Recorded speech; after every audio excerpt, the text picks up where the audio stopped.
ஜோதிடம் ஒரு நல்ல விஞ்ஞானம். ஆனால் சில ஜோதிடர்களால் அது பாழாக்கப்படுகிறது. புகை படிந்த ஓவியம் போல ஒரு நல்ல விஞ்ஞானம் இன்றைக்கு நம்பிக்கை இல்லாத ஒரு தன்மையை பெற்று வருகிறது. கம்ப்யூட்டரில் தயார் பண்ணிய ஜாதகத்தை எடுத்துக்கொண்டு போகிறோம். 10 கம்ப்யூட்டரில் ஜாதகத்தை போட்டால் 10 விதமான ஜாதகம் வருகிறது. பொய் மட்டும்தான் 10 இருக்கும். உண்மை என்பது ஒன்றே ஒன்று. 2 2 4னா கூடுவாஞ்சேரியிலையும் 2 2 4 தான், அமெரிக்காலையும் 2 2 4 தான். அப்போ அங்கே மட்டும் 2 2 6 இருக்காது. நம்மளுடைய பஞ்சாங்கங்களும் மற்ற அயனாம்ச கணக்குகளும் 10 விதம் 20 விதமாக இருக்கிறது. அப்போ இதில் உண்மை எது?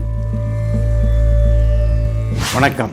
லால்குடி சப்தரிஷீஸ்வரர் அருளால் உலக மக்கள் நலம் பெற வேண்டும். ஜோதிடத்தில் ஆர்வம் உள்ளவர்களுக்காக சில செய்திகளை சொல்ல விரும்புகிறேன். பொதுவாக ஜோதிடம் ஒரு நல்ல விஞ்ஞானம். ஆனால் சில ஜோதிடர்களால் அது பாழாக்கப்படுகிறது. அதாவது புகை படிந்த ஓவியம் போல ஒரு நல்ல விஞ்ஞானம் இன்றைக்கு நம்பிக்கை இல்லாத ஒரு தன்மையை பெற்று வருகிறது. காரணம், பொதுவாக ஜோதிடரிடம் போகும்போது கம்ப்யூட்டரில் தயார் பண்ணிய ஜாதகத்தை எடுத்துக்கொண்டு போகிறோம். அந்த கம்ப்யூட்டர்களில் அயனாம்ச கணக்குகள் தவறாக இருக்கின்றன. 10 கம்ப்யூட்டரில் ஜாதகத்தை போட்டால் 10 விதமான ஜாதகம் வருகிறது. பொய் மட்டும்தான் 10 இருக்கும். உண்மை என்பது ஒன்றே ஒன்று. பொதுவாக வாய்ப்பாடு புஸ்தகம் என்பது எந்த கம்பெனி தயார் செய்தாலும் ஒரே வாய்ப்பாடு தான் இருக்கும். 2 2 4னா கூடுவாஞ்சேரியிலையும் 2 2 4 தான், அமெரிக்காலையும் 2 2 4 தான். அப்போ அங்கே மட்டும் 2 2 6 இருக்காது. அப்போது நம்மளுடைய பஞ்சாங்கங்களும் மற்ற அயனாம்ச கணக்குகளும் 10 விதம் 20 விதமாக இருக்கிறது. அப்போ இதில் உண்மை எது? காரணம், உண்மை என்பது ஒன்றாக தான் இருக்கும். 10 கம்ப்யூட்டரில் கணிக்கும் போது 10 விதமான டிகிரிகள் வருகிறது லக்னத்துக்கு. அப்போது லக்ன டிகிரி, லக்ன பாகையே மாறும்போது பலன் மாறுமா மாறாதா? லக்னத்தை அடிப்படையாக கொண்டு 4ஆம் வீடும் 7ஆம் வீடும் 10ஆம் வீடும் கணிக்கப்படுகிறது. அப்போது லக்னமே மாறுபடும் போது மொத்த பலனும் மாறுபடும். ஒவ்வொரு ஜோதிடர்கள் ஒவ்வொரு விதமான பலனை கொடுப்பார்கள். ஜோதிடம் எதுக்கு பார்க்க போகிறோம்? நமக்கு வாழ்க்கையில் குழப்பம் ஏற்படும் போது நாம் அதிலிருந்து தெளிவு பெற ஒரு ஆலோசனை கேட்கிறோம். அதிலேயே இவ்வளவு குழப்பம் இருந்தால் இவர்களால் எப்படி சரியான பலனை சொல்ல முடியும்? இதில் பெரும்பாலான ஜோதிடர்கள் ராசி கட்டத்தையும் அம்ச கட்டத்தையும் மட்டுமே வைத்துக்கொண்டு ஜோதிடம் பார்க்கிறார்கள். ராசி ஒரு லக்னம் 2 மணி நேரத்துக்கு ஒரு முறை மாறும். அம்சம் 12 நிமிஷத்துக்கு ஒரு முறை மாறும். 12 நிமிஷத்தில் ஒரு ஆள் தான் பிறப்பாங்களா? அப்போது நம் பெரிய தலைவர்கள் பிறந்த நேரத்தில் எத்தனை குழந்தைகள் பிறந்திருப்பார்கள்? ஏன் அவர்களால் பிரதம மந்திரியாகவோ தலைவர்களாகவோ வர முடியல? 12 நிமிஷம். ஒரு இரட்டை குழந்தைக்கு ஒரு குழந்தைக்கும் மற்ற குழந்தைக்கும் உள்ள வித்தியாசமே 4 நிமிஷம் 3 நிமிஷம். அப்போது அவர்களுடைய வாழ்க்கையே மாறுகிறது. லக்னம் என்பது நம் கட்டை விரல் ரேகை போன்றது, தனித்தன்மையுடையது. உலகத்தில் எத்தனை கோடி ஜனங்கள் வந்தாலும் அத்தனை மக்களுக்கும் வேறு வேறு லக்ன அமைப்பு வரும். அப்போ தான் அது பலன் சரிப்பட்டு வரும். இதை பார்க்காமல் ராசி கட்டத்தையும் நவாம்ச கட்டத்தையும் தசாபுக்தியை மட்டும் வைத்து கொண்டு யாராலும் பதில் சொல்ல முடியாது. ஒரு குழந்தைய படைத்த பிரம்மனுக்கே 10 மாதம் ஆகிறது. 10 நிமிடத்தில் சொல்லிவிட முடியுமா அவருடைய மொத்த விதியையும்? சொல்ல முடியாது.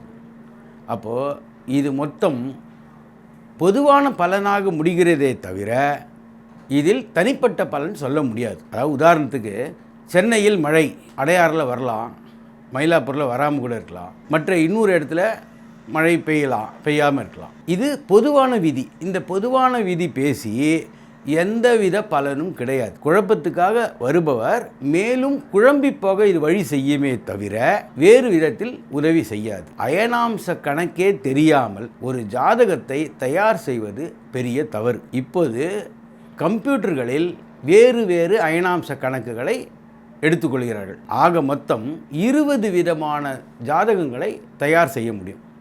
அப்போ 20 விதமான பலனா?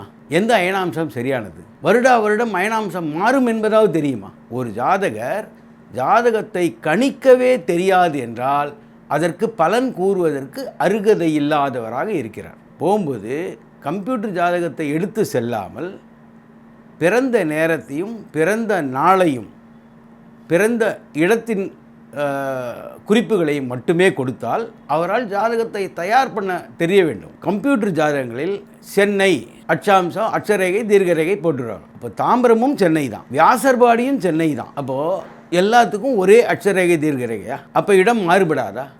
அப்போ இடம் மாறுபடும் போது லக்னம் மாறுபடாதா? அப்போது அவருடைய வாழ்க்கையின் விதி தான் என்ன? சென்னையில் அந்த நேரத்தில் பிறந்த எல்லாருக்கும் ஒரே விதியா? இப்போ நவீன காலத்தில் ஒரு ஆஸ்பத்திரியில் பக்கத்து பெட்டில் இருக்கிறவங்களுக்கு 1 நிமிட வித்தியாசத்தில் குழந்தை பிறக்கிறது.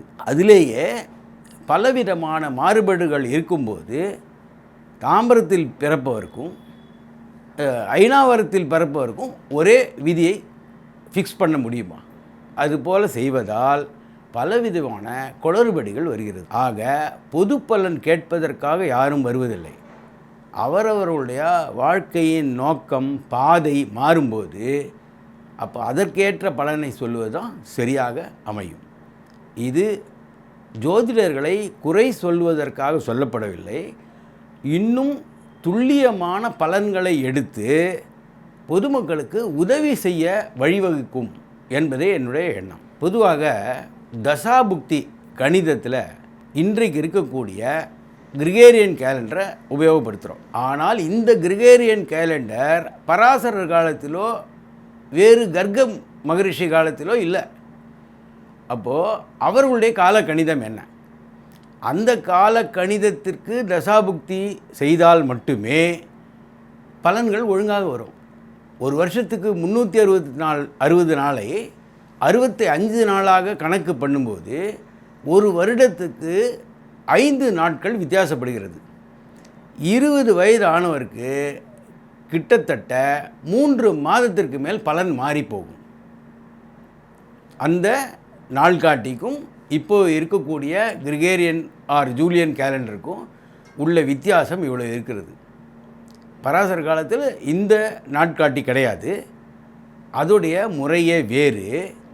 அப்போ அந்த முறையை எடுத்து இந்த கேலண்டர் வருடங்களில் கணக்கு பண்ணும்போது தசாபுக்தி கணிதம் சரியாக வராது. இதுதான் முக்கியமாக நம்ம பார்க்க வேண்டிய விஷயம்.